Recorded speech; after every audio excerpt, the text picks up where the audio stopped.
le jeune prodige de l'art oratoire, politique puissant de l'Empire romain, le philosophe stoïcien à qui Néron avait ordonné de se couper la veine.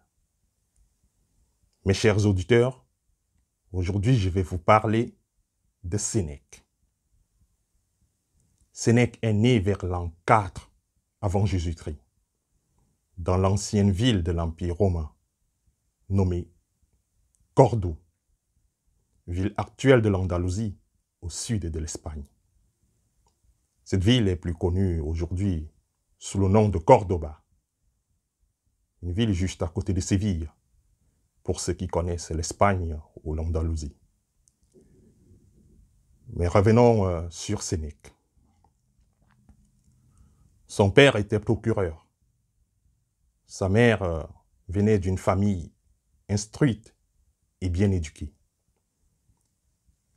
Ses parents voulaient qu'il ait une très grande carrière politique dans l'Empire romain. En fait, le père de Sénèque se chargera de former Sénèque dans l'oratoire et la politique. Sa mère se chargera de lui inculquer l'amour pour la philosophie et la littérature. Tout ce travail donnera plus tard des résultats très positifs dans la vie de Sénèque. Une chose à mentionner, c'est que les parents de Sénèque savaient que pour qu'il ait une véritable carrière politique importante, il fallait que Sénèque sorte de Cordoue. Parce que à Cordoue, il ne se passait vraiment pas grand-chose. Il ne se passait vraiment rien d'important. Les parents de Sénèque savaient que Sénèque devrait être où réellement se passe l'action, où réellement se passent les choses importantes. Alors, tout jeune adolescent, Sénèque débarque pour ce qui était à l'époque la capitale du monde occidental. Sénèque débarque pour Rome. À Rome, Sénèque débute les études qui vont l'amener à être un aspirant à la vie politique. Il va étudier le droit, l'art oratoire, la rhétorique et beaucoup d'autres matières. En même temps, Sénèque va continuer à approfondir ses connaissances en philosophie. Notons que, à cette époque, même si l'Empire romain se caractérisait par l'originalité de la pensée, surtout dans sa politique, aussi dans l'armée, c'est-à-dire avec ses militaires, et aussi dans le domaine technologique, avec ses ingénieurs, parce que Rome était connu aussi pour avoir des célèbres ingénieurs. Nous allons voir que, en matière de philosophie, l'Empire romain ne brillait pas. Ce n'était pas vraiment son point fort. Mais ce que nous devrons reconnaître aux Romains, c'est qu'ils ont su adopter et adapter très bien la philosophie grecque. Dans l'Empire romain, les courants de pensée philosophique avaient leur origine de la Grèce antique. Et les courants de pensée les plus populaires étaient l'épicurisme et le stoïcisme. Alors, nous allons voir que, bien que ces deux courants ont des similitudes, c'est-à-dire qu'ils se basent sur l'autocontrôle et la prudence comme moyen pour une vie pleine, c'est-à-dire comme moyen pour atteindre une vie pleine. En réalité, ces deux courants ont des petits points de différence. Et une de ces différences est la prise de position par rapport à la vie politique. Alors, nous voyons que pour Épicure et ses disciples, celui qui veut être heureux devrait éviter la politique. Il devrait voir la politique comme un obstacle, comme une embuscade sur le chemin du bonheur. Très souvent, les politiques, pour gagner en popularité, doivent dire des choses qui ne sont pas nécessairement correctes. Une attitude que nous pouvons qualifier d'hypocrite. Pour les épicuristes, il était très important de s'éloigner de la politique. Pour eux, le plus important était de s'entourer d'amis, manger, boire, se reposer le suffisamment possible, jouir et profiter de la vie. Mais maintenant, nous allons voir pour les stoïciens, qu'est-ce qu'eux, ils pensent réellement de la politique surtout. En fait, pour les stoïciens, la politique était comme un mal nécessaire. C'est-à-dire, c'est un peu comme faire le ménage à la maison. Vous savez, faire le ménage, parfois c'est dégoûtant, mais on doit le faire. C'est pas bon, mais pas que c'est pas bon. C'est parfois gênant, mais c'est tout à fait nécessaire. Alors, pour les stoïciens, il était plus important de rester à la maison, étudier la philosophie, en étant content, en ayant l'obligation morale de s'occuper de la politique. Par exemple, pour éviter qu'un malade, un fou ou simplement un paranoïaque prenne le pouvoir et opprime le peuple. Pour les stoïciens, la politique est comme une forme de service aux autres, une manière d'aider les autres. C'est comme une activité de sacrifice. Surtout quand on ne mène pas cette activité pour des motifs égoïstes, par exemple, juste pour se remplir des poches avec de l'argent, ou juste pour avoir le pouvoir pour le pouvoir. En fait, pour les stoïciens, la politique est compatible avec une vie pleine. Alors, revenons sur le jeune Sénèque. Dans son parcours, le jeune Sénèque embrasse la philosophie stoïcienne. Cette philosophie qui lui permet de rendre compatibles ses aspirations politiques et ses désirs de connaissance et du savoir. En plus, la philosophie stoïcienne lui permet à mieux affronter certaines maladies dont il souffre ou alors dont il souffrait depuis son adolescence. Nous allons un peu avancer et nous allons voir comment Sénèque a pu gérer ses aspirations. Alors, notons qu'à 26 ans, Sénèque voyage en Égypte, où il apprend l'administration et la finance, avec un oncle qui était préfet dans la zone, du côté de l'Égypte, bien sûr. Et à 30 ans, Sénèque retourne à Rome pour débuter sa carrière politique. Sénèque commence avec un poste à l'Assemblée, c'est-à-dire au Sénat, un poste pas très important, mais qui lui donnait l'opportunité très souvent de tenir des discours au Sénat. Et c'est là, c'est où Sénèque brillait. Car Sénèque dominait la oratoire, comme nous l'avons vu en arrière.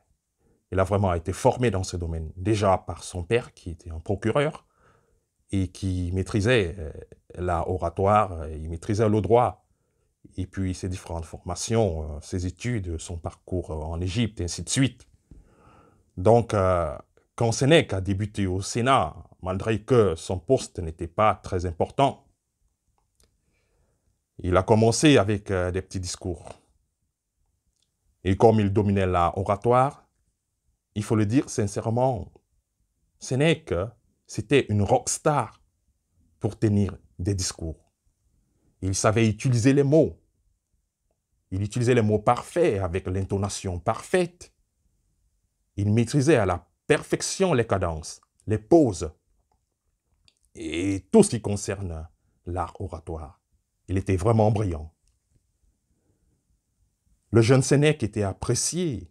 En plus, il impressionnait tous les chauves du Sénat. Mais attention, il y a quelque chose. Sénèque n'était pas con. Bien qu'étant un brillant orateur, Sénèque s'est rapidement rendu compte que être talentueux dans le scénario politique pouvait lui coûter cher. Évidemment, il y avait un peu de jalousie et d'envie de par-ci et par-là. Et surtout, la jalousie et l'envie des hommes très puissants. Ceci se confirma plus tard. Parce que, à ses 43 ans, quand l'empereur Caligula, débordé de jalousie, ordonna sa mort. Mais juste avant d'être conduit vers son exécution, l'empereur sera informé que Sénèque souffre d'une sévère maladie et qu'il est probable qu'il meure d'ici peu. C'est où l'empereur décide que ce soit la maladie qui lui fasse souffrir et se charge de sa mort. Nous voyons que Sénèque est vraiment sauvé de justesse.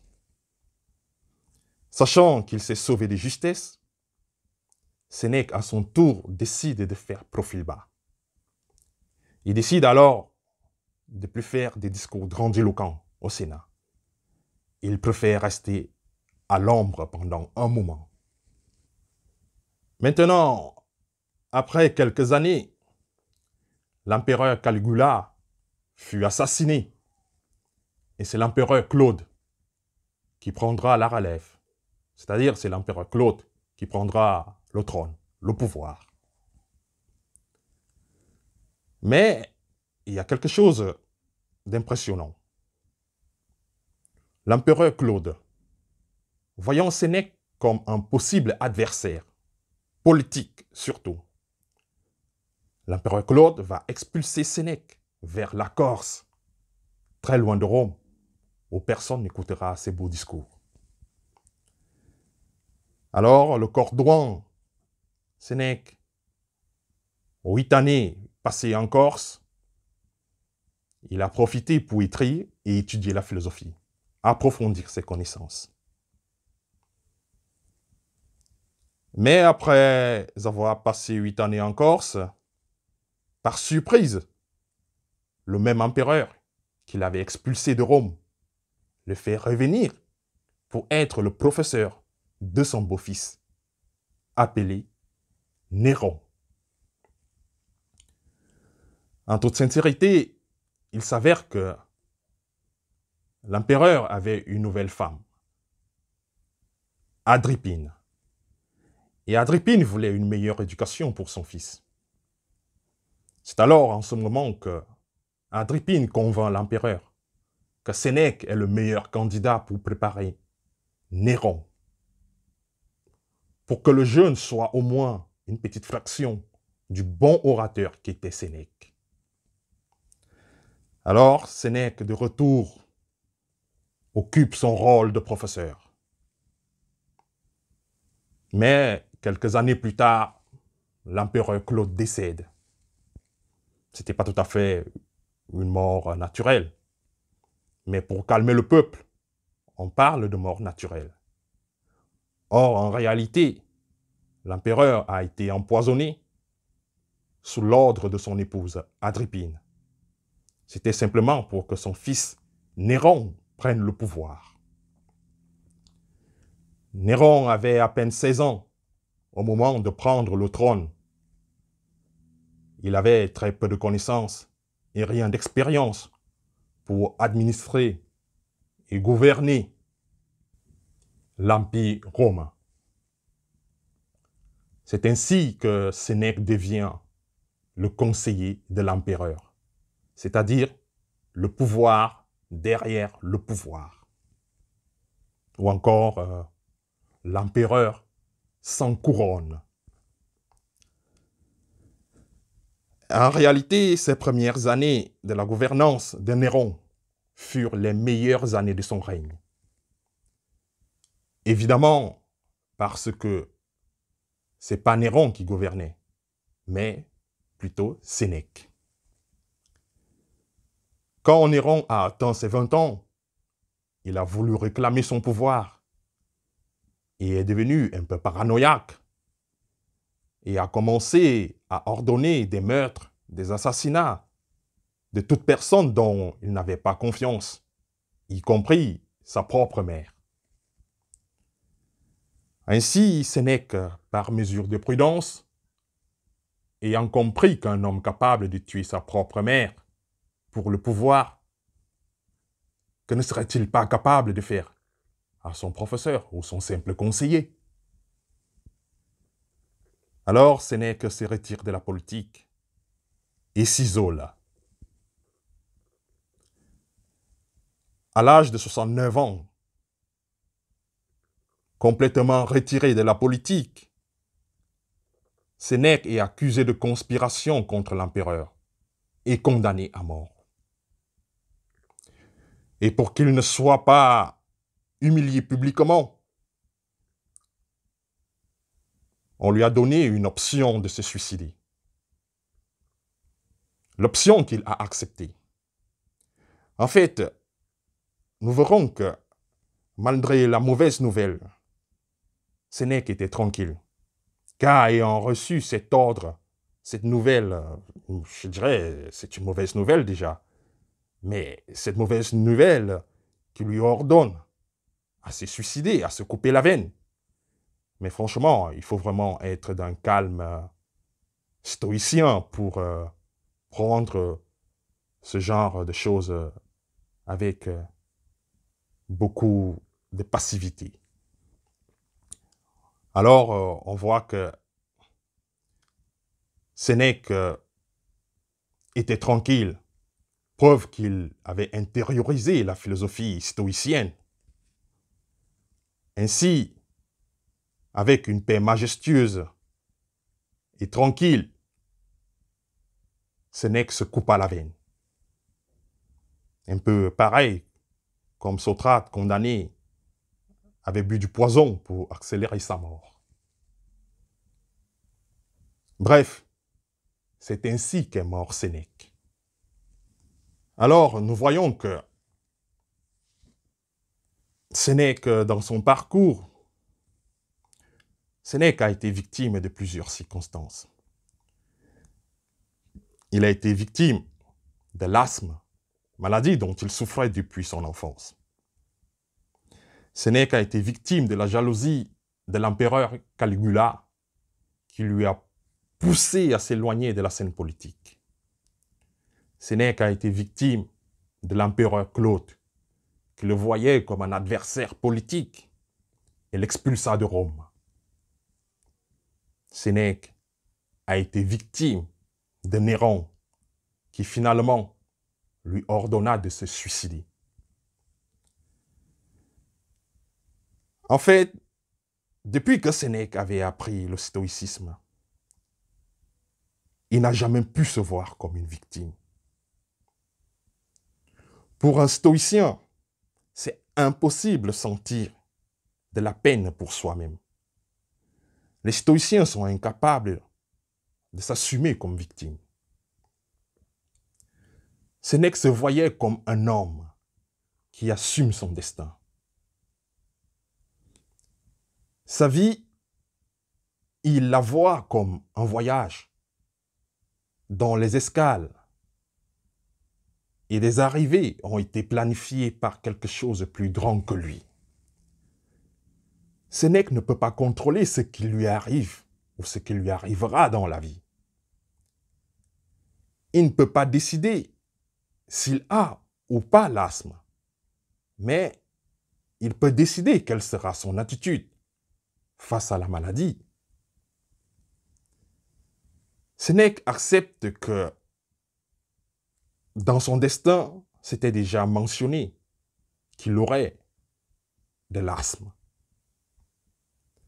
Sénèque a une intelligence suffisante pour comprendre que l'asthme ne sera pas un blocage pour servir son peuple à travers la politique ou pour se former et rechercher la connaissance. Sénèque ne peut pas décider si on le condamne ou pas à mort avec une fausse accusation. Mais il peut décider, affronter avec dignité la condamnation. Sénèque est reconnu pour être l'un des philosophes stoïciens les plus importants de l'Empire romain. Parce qu'il met en pratique le stoïcisme. Et sa vie était, je dirais, la vie d'un bon stoïcien. Alors, nous allons maintenant voir que, contrairement à l'épicurisme, où ce que disait Épicure était loi, était respecté par ses disciples, dans le stoïcisme, chaque philosophe a la liberté de donner sa propre vision personnelle. En plus, ils arrivent à se contredire entre eux. Pour cela, si c'est bien possible de parler d'un seul épicurisme, ce n'est pas le cas. Ce n'est pas possible de parler d'un seul stoïcisme. Alors, ainsi dit, quelle est la version du stoïcisme que nous présente Sénèque? Aujourd'hui, ici, c'est la première vidéo. C'est la première de 2 vidéos où on va parler de la philosophie de Sénèque. Dans cette vidéo, on va parler de la partie théorique. Et dans la suivante, nous allons parler de la partie pratique. Maintenant, commençons. L'origine du stoïcisme. Alors, le stoïcisme est une école philosophique fondée à Athènes autour de l'an 300 avant Jésus-Christ par Zénon de Kition. En fait, Zénon avait appris la philosophie des cyniques. Rappelons que les cyniques pensaient que les gens devraient vivre une vie simple, en accord avec la nature. En théorie, ça résonne bien. Mais pour Zénon, la partie pratique de la philosophie des cyniques lui avait paru très radicale. Tout simplement, déjà, les cyniques vivaient dans la rue pour expérimenter cette liberté. Ils ne respectaient aucune autorité, ni aucune convention sociale. Les cyniques résolvaient leurs nécessités et besoins dans la rue. Ils pratiquaient l'acte sexuel en public. Ils refusaient de participer à la vie politique et refusaient catégoriquement le confort et la richesse. Parce qu'ils considéraient ces choses comme un obstacle à la vie heureuse. Je crois que Zénon avait pensé qu'il y avait une autre façon d'être sage, sans se masturber et déféquer en public. C'est ainsi que Zénon va fonder sa propre école philosophique. Et avec les cyniques, il va partager l'idée qu'il est nécessaire de vivre conforme à la nature. Que plus important que l'argent et la célébrité, c'est la recherche de la vertu. D'abord. Je dis bien d'abord. Mais nous voyons que les stoïciens ne pensent pas que pour atteindre la vertu, on doit nécessairement lutter de manière permanente contre la participation politique, ou alors contre certaines conventions sociales, ou le fait d'avoir de l'argent. En fait, pour atteindre la connaissance ou le savoir, il n'est pas nécessaire vivre comme un chien, ou simplement comme un chien dans la rue, un chien abandonné. Alors, là, j'ai donné en quelques mots l'origine du stoïcisme. Mais maintenant, nous allons avancer. Nous allons aller à 300 ans en avant, ou alors 300 ans plus tard. Nous allons laisser de côté les Grecs. Nous laissons de côté l'adresse. Nous allons maintenant vers les nouveaux puissants du monde occidental. Et ces nouveaux puissants, ce sont les Romains. Ceci veut dire tout simplement que le stoïcisme continue son chemin. Le stoïcisme ne s'est pas arrêté en Grèce. Certes, c'est où a vu le jour le stoïcisme. Mais le stoïcisme continuera son chemin dans l'Empire romain. Non seulement les Romains vont adopter le stoïcisme, mais ils sauront le modifier et l'adapter. Le stoïcisme deviendra plus puissant que ce qu'il a été en Grèce. Et c'est ici qu'apparaît Sénèque. Je vais vous parler du stoïcisme de Sénèque. D'abord, l'objectif principal de la philosophie de Sénèque, c'est marquer le chemin pour les personnes qui veulent atteindre la connaissance du savoir. Et nous l'avons déjà dit, je l'ai dit antérieurement, il y a quelques lignes en arrière, que atteindre la connaissance dans le stoïcisme, c'est vivre conforme à la nature. Et ici, ce que nous devrons nous poser comme question, c'est de savoir qu'est-ce que Sénèque entend par nature. Alors, pour Sénèque, tout ce qu'il y a dans la nature, c'est-à-dire par exemple les plantes, les êtres humains, les animaux, etc., tous sont des parties d'un unique organisme vivant. Pour faire simple, l'être humain est formé de différents organes, tels que le foie, le cœur, les poumons, le cerveau, l'estomac, et voilà, et beaucoup plus ce qu'on vous enseigne à l'école. Mais sans doute, le cœur est différent du cerveau, et nous le savons tous. Pareil, le foie est différent de l'estomac, mais tous ensemble forment un organisme unique. Ainsi, selon Sénèque, un être humain est différent d'un chien.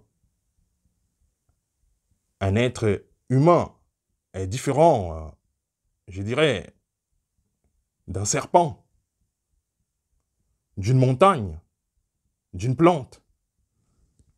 Mais tous ensemble forment également un organisme unique qui est l'univers. Pour Sénèque, tout ce qu'il y a dans l'univers a une seule origine. Et cette origine, c'est Dieu. Tout ce qu'il y a dans la nature sont de petites cellules de Dieu. C'est une conscience unique qui donne origine et qui organise tout ce qu'il y a dans l'univers. Bref, Dieu est à l'origine de l'univers. Dieu est l'univers et gouverne l'univers. Ce n'est pas un Dieu absent, comme le Dieu d'Épicure, qui est quelque part dans l'univers, très occupé, étant content, laissant de côté l'humanité qu'elle s'occupe d'elle-même. Non, le Dieu des Sénèques est un Dieu gentil, un Dieu aimant, qui prend soin de ses créatures. Ce qui fait que tout ce qui arrive dans ce monde a été sérieusement organisé et planifié par lui. Nous sommes en même temps spectateurs et acteurs d'un film écrit, dirigé et réalisé par Dieu. Pour faire simple, je vais prendre une autre explication. D'ailleurs, le plus important, c'est que Dieu nous révèle tout dans ce film. Je parle du film écrit, dirigé et réalisé par Dieu. Ce film dans lequel nous sommes spectateurs et acteurs. Mais Dieu, il est le point de départ du film. Et le plus important dans ce film, c'est que Dieu révèle tout dans ce film en temps réel. Dans ce film, il n'y a pas de stop. Dans ce film, il n'y a pas de playback. Il n'y a pas d'essai.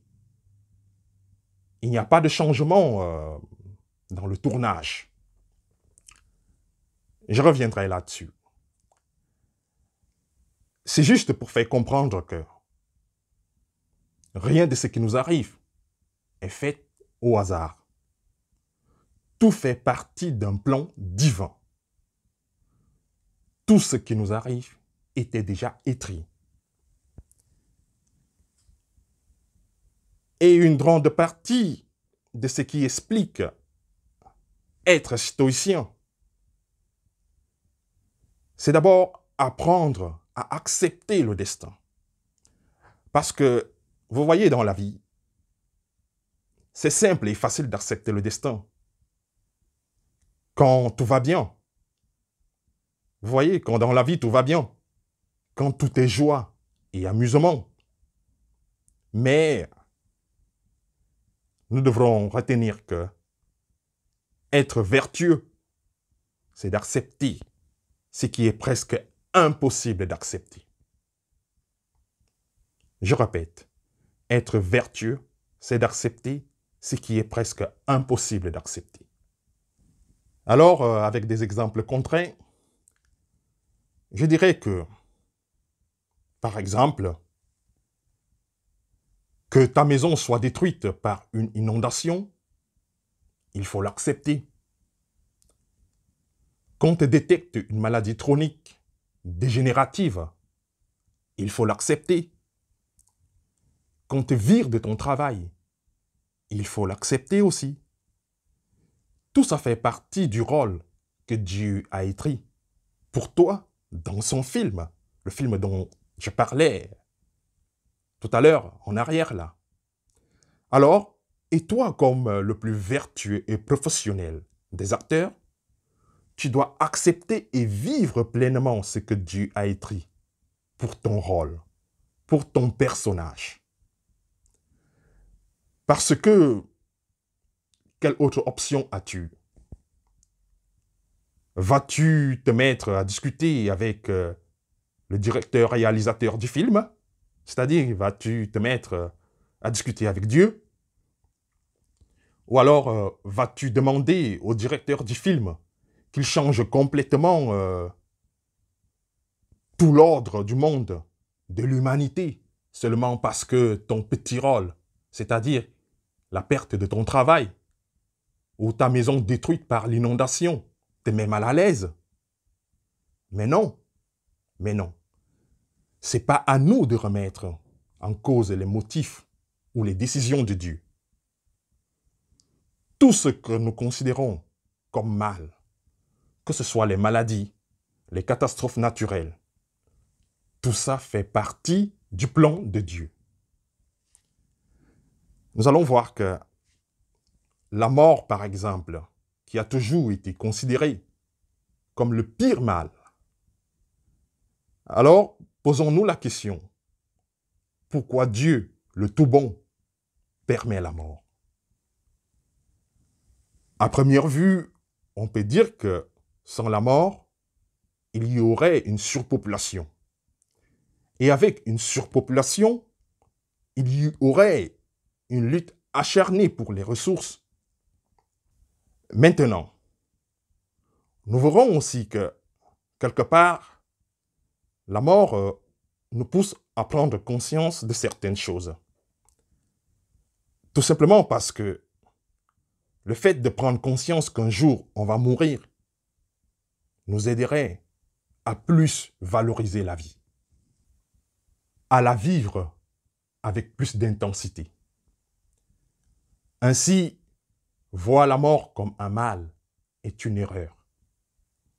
En fait, la mort a sa place dans l'harmonie du cosmos.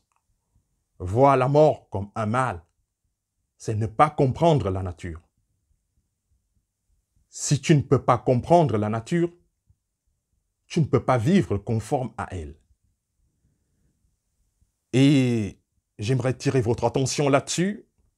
Ceci ne veut non plus dire que on doit désirer la mort, mais tout simplement que nous devrons l'accepter. Alors, je viens de parler de accepter, le verbe accepter, c'est-à-dire accepter la mort. Mais je vais plutôt détourner la finalité du mot.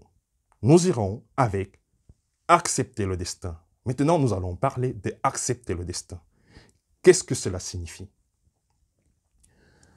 Pour mieux expliquer ce concept, ou alors cette pensée qui est de Sénèque dans son stoïcisme, parce que c'est ça la base du stoïcisme de Sénèque.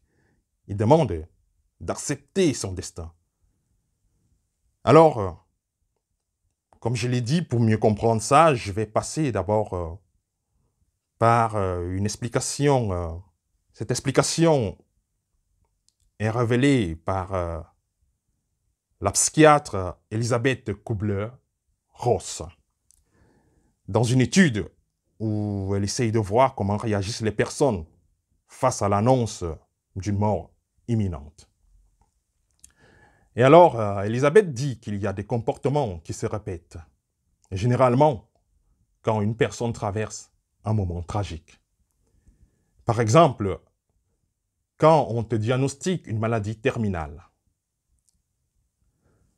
Ça peut aussi être une perte d'emploi, la perte d'un patrimoine, ou la perte de sa compagne ou son compagnon, ou alors la mort d'un proche. Ici, nous avons 4 étapes. Je dirais même 5 étapes. Mais la 5e, nous la verrons à la fin. Nous allons d'abord commencer par les 4 premières étapes qui sont les plus fréquentes. Ce sont les étapes les plus habituelles. Alors, nous commençons par la première étape, c'est la négation. Et ici, la réaction est souvent celle d'une personne qui dit « Ceci ne peut pas m'arriver. Oh, ça doit être une erreur. Oh, non, c'est pas vrai. » Maintenant, nous allons dans la deuxième étape, qui est la colère. Et la réaction, c'est souvent celle d'une personne qui dit « C'est injuste. Pourquoi toujours moi ?»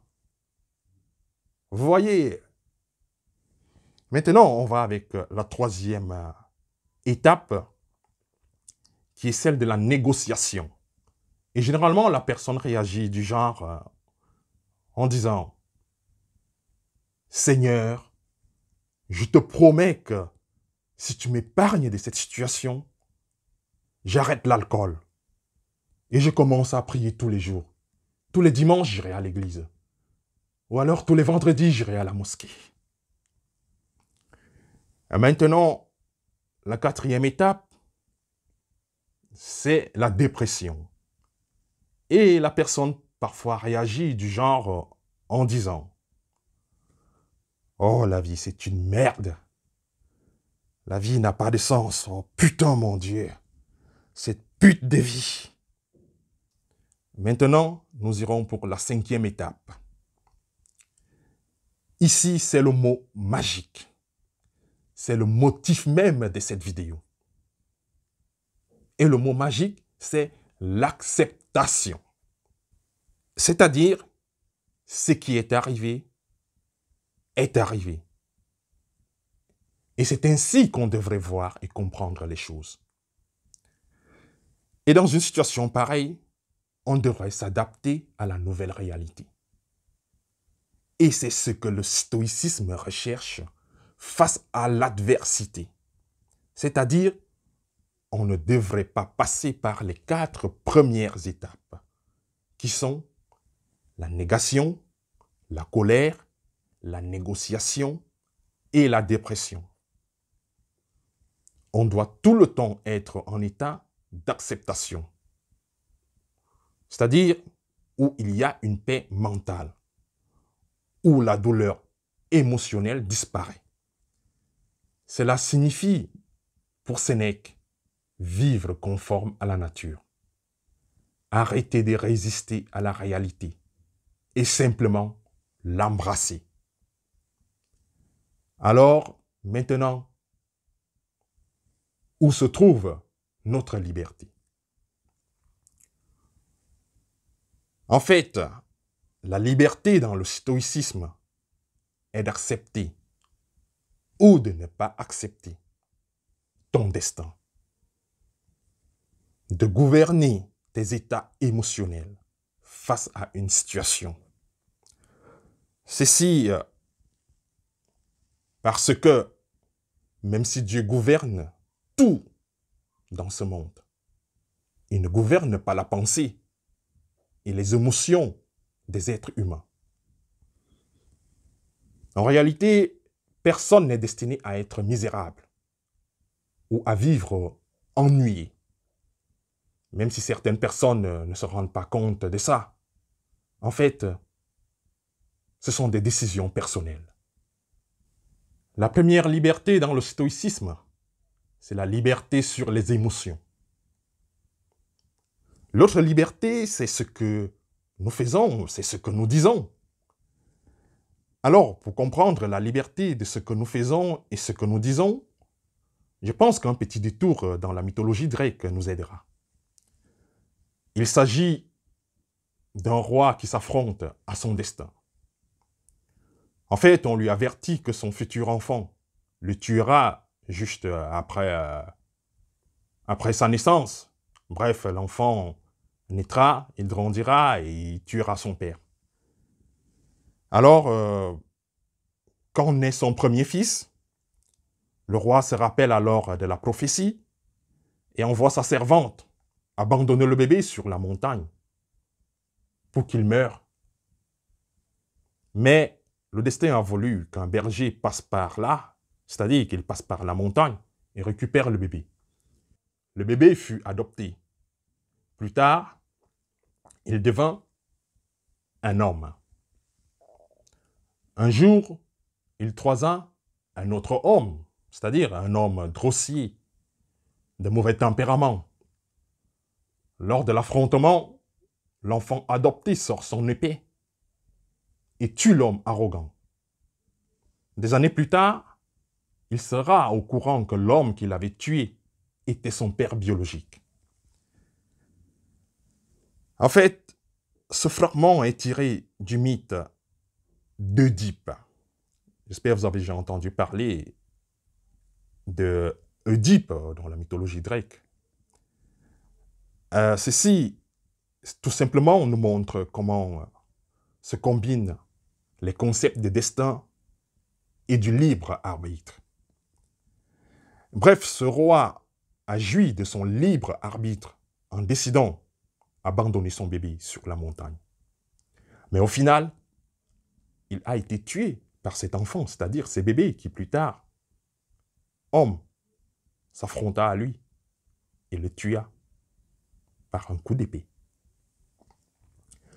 Alors, qu'est-ce qui aurait été différent s'il était mort comme un roi sage, s'il était mort comme un stoïcien qui sait accepter son destin, que de mourir en tant que tueur des bébés. Il a refusé d'accepter son destin, mais pour autant, il n'a pas échappé à son destin. Parce que plus tard, c'est son fils qui le tua. Alors, sans plus aller loin, nous allons faire un petit commentaire final, une petite conclusion. Parce que c'est la fin de la première partie sur la philosophie de Sénèque. Comme j'ai dit dans la deuxième vidéo, je vous parlerai de la partie pratique de sa philosophie. Comment agir au quotidien pour atteindre la connaissance et le savoir. Alors, juste une petite question avant de partir.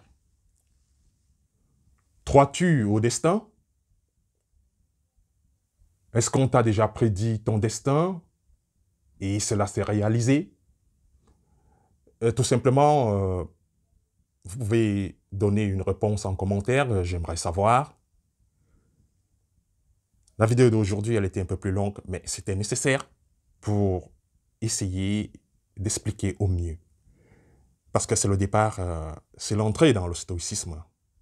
Comme je l'ai dit, la prochaine vidéo, nous aborderons la deuxième partie qui va aborder la pratique de la philosophie de Sénèque. Mais j'espère que vous avez eu une bonne base déjà du stoïcisme. Et comme je vous ai dit, il y en a plusieurs. Contrairement à l'épicurisme, on peut parler d'un seul épicurisme, mais du stoïcisme, il y en a plusieurs et tout dépend des philosophes. Déjà, ils ont la liberté dans le stoïcisme de pouvoir évoquer parfois leur vision personnelle. Merci de m'avoir suivi. Très ravi d'avoir partagé avec vous ces petits cours ou ces explications sur le stoïcisme. Et très prochainement, peut-être je serai un peu plus court, plus explicite. Si vous avez aimé cette vidéo, n'hésitez pas à laisser un petit pouce bleu, un like et à vous abonner pour soutenir la chaîne. Merci une fois de plus et à très bientôt.